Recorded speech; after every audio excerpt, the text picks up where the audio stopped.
మీరు చాలా విగ్రహాలు చూసి ఉంటారు, కానీ ప్రాణమున్న లక్ష్మీ నరసింహస్వామి విగ్రహాన్ని చూసారా? ఇక్కడ ఉన్న స్వామివారి విగ్రహం మంచి స్కిన్ లా మెత్తగా ఉంటుంది. ఈ విగ్రహం దగ్గరికి వెళ్తే స్వామివారు ఊపిరి తీసుకునే సౌండ్ కూడా వినిపిస్తుంది. ఒక స్టోన్ నుంచి ఇలా ఊపిరి తీసుకునే సౌండ్ అండ్ ఒక స్టోన్ ఇంత మెత్తగా ఉండటం చూసి వరల్డ్లో ఉన్న టాప్ సైంటిస్టులు కూడా షాక్ అయ్యారు. ఈ టెంపుల్లో ఇంకో మిస్టీరియస్ థింగ్ కూడా ఉంది. స్వామివారి హార్ట్ దగ్గర ఒక ఫ్లవర్ ని పెట్టి ప్రెస్ చేస్తే ఆ ఫ్లవర్ స్వామివారి హార్ట్ లోకి వెళ్తుంది. కానీ ఈ వరల్డ్ మొత్తంలో ఒక స్టోన్ ఇంత మెత్తగా ఉండటం ఫస్ట్ టైం చూస్తున్నామని సైంటిస్టులు చెప్పారు.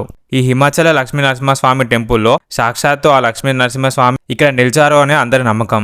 ఈ టెంపుల్ గురించి మీరు ఏమనుకుంటున్నారో కామెంట్ చేయండి. ఈ టెంపుల్ ప్లేస్ కూడా మీరు కామెంట్ చేయండి. మీరు కూడా నైట్ షిఫ్ట్ జాబ్ చేస్తున్నారా? అయితే మీ బ్రెయిన్ చాలా డేంజర్ లో ఉంది, జాగ్రత్తగా ఉండండి. రీసెంట్ గా USA వాళ్ళు ఒక రీసెర్చ్ చేసి ఏం చెప్పారు అంటే నైట్ 1 AM to 3 AM మనం పడుకొని ఉండాలి అంట. ఎందుకంటే మన బ్రెయిన్ లో నైట్ 1 AM to 3 AM టైంలో ఒక హార్మోన్ రిలీజ్ అవుతుంది. ఈ హార్మోన్ ఎంత ఇంపార్టెంట్ అంటే మన బాడీలో sleep, immunity power, blood circulation అవ్వడానికి ఇదే కీ రోల్ ప్లే చేస్తుందంట. ఈ hormone night 1 AM to 3 AM టైంలో రిలీజ్ అవుతుంది. కానీ మనం ఆ టైంలో పడుకోకుండా లేచి ఉండటం వల్ల మన బాడీలో ఆర్గాన్స్ మొత్తం యాక్టివ్గా ఉంటాయి. దీనివల్ల ఈ హార్మోన్ అనేది హై లెవెల్లో రిలీజ్ అవుతుంది. దీనివల్ల మన స్ట్రెస్ లెవెల్స్ అనేవి ఇంక్రీజ్ అవుతాయి. దీనివల్ల మన బాడీలో ఇమ్యూనిటీ సిస్టమ్ వీక్ అవుతుంది.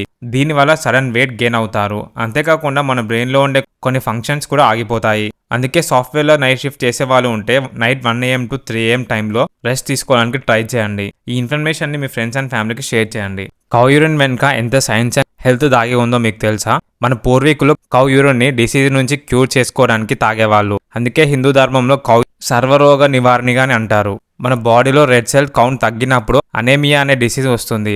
దీన్ని ఆయుర్వేదిక్ లో ఒక మెడిసిన్ తో క్యూర్ చేస్తారు. ఆ మెడిసిన్ లో కౌ యూరిన్ ని యూజ్ చేస్తారు. మెడిసిన్ ఫీల్డ్ లో చాలా టాబ్లెట్స్ ని కౌ యూరిన్ ని యూజ్ చేస్తారు. నైజీరియాలో ఒక డిసీజ్ వచ్చినప్పుడు కౌ యూరిన్ తో వేరే మెడిసిన్ మిక్స్ చేసి ఆ డిసీజ్ ని క్యూర్ చేశారు. క్యాన్సర్ డిసీజ్ వచ్చినప్పుడు మన DNA డ్యామేజ్ అవుతుంది. అయితే 2010లో national environmental engineering research institute వాళ్ళు ఒక రీసెర్చ్ చేశారు. ఈ రీసెర్చ్ లో వాళ్ళు కౌ యూరిన్ ని యూజ్ చేసి ఒక మెడిసిన్ ని క్రియేట్ చేశారు. ఇది క్యాన్సర్ వల్ల జరిగే DNA డ్యామేజ్ ని క్యూర్ చేస్తుంది. కానీ ఈ కౌ యూరిన్ లో ఇన్ని బెనిఫిట్స్ ఉన్నాయని మన పూర్వీకులకు ఎలా తెలుసు? మనం డైలీ తినే షుగర్ నాన్ వెజ్ అని మీకు తెలుసా? నార్మల్ గా షుగర్ కేన్స్ ని ప్రాసెస్ చేసే టైంలో షుగర్ కేన్ జ్యూస్ ని ఫుల్ గా హీట్ చేస్తారు. ఇలా చేశాక మొలాసిస్ వస్తుంది.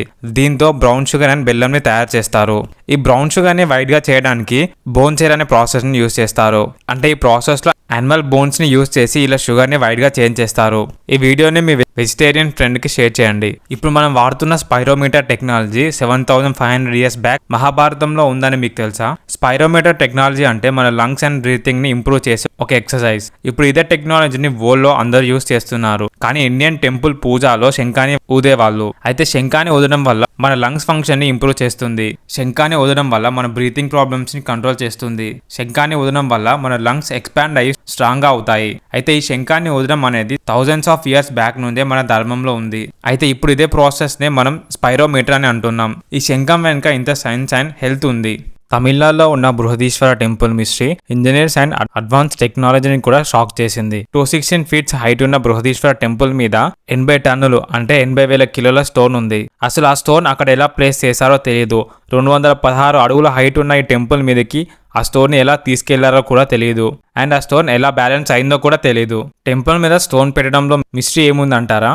ఈ టెంపుల్ ని బిల్డ్ చేయడానికి ఎలాంటి సిమెంట్, ఐరన్ ని యూజ్ చేయలేదు. ఎలాంటి పిల్లర్ కూడా లేకుండా 80,000 కిలోల స్టోన్ ని అక్కడ ప్లేస్ చేయడం ఇంపాసిబుల్. అసలు 80,000 కిలోల స్టోన్ ని ఎలాంటి మిషన్స్ లేకుండా ఎలా కర్వ్ చేశారో కూడా తెలియదు. ఇప్పుడు ఉన్న అడ్వాన్స్ టెక్నాలజీని కూడా యూజ్ చేసి కూడా మనం అలాంటి టెంపుల్ ని బిల్డ్ చేసి 80 టన్నుల స్టోన్ ని 216 హైట్ లో ప్లేస్ చేయడం అసాధ్యం. ఈ టెంపుల్ ఉన్న ఏరియాలో ఇప్పటి వరకు 5 సార్లు భూకంపాలు వచ్చాయి. కానీ ఈ టెంపుల్ 1% కూడా డ్యామేజ్ అవ్వలేదు. ఈ టెంపుల్ ని డిస్ట్రాయ్ చేయడానికి చాలా మంది ముఘల్స్ ట్రై చేసినా కూడా ఏం చేయలేకపోయారు. మరి 1000 సంవత్సరాల క్రితం ఎలాంటి మిషన్స్ లేకుండా ఇంత స్ట్రాంగ్ గా ఈ టెంపుల్ ని ఎలా బిల్డ్ చేశారు? ఈ టెంపుల్ ని 10th centuryలో బిల్డ్ చేశారు. ఈ టెంపుల్ లొకేషన్ తంజావూర్, తమిళనాడులో ఉంది. శ్రీరామునికి రావణాసునికి మధ్య జరిగిన యుద్ధం అయిపోయాక ఏం జరిగిందో తెలుసా?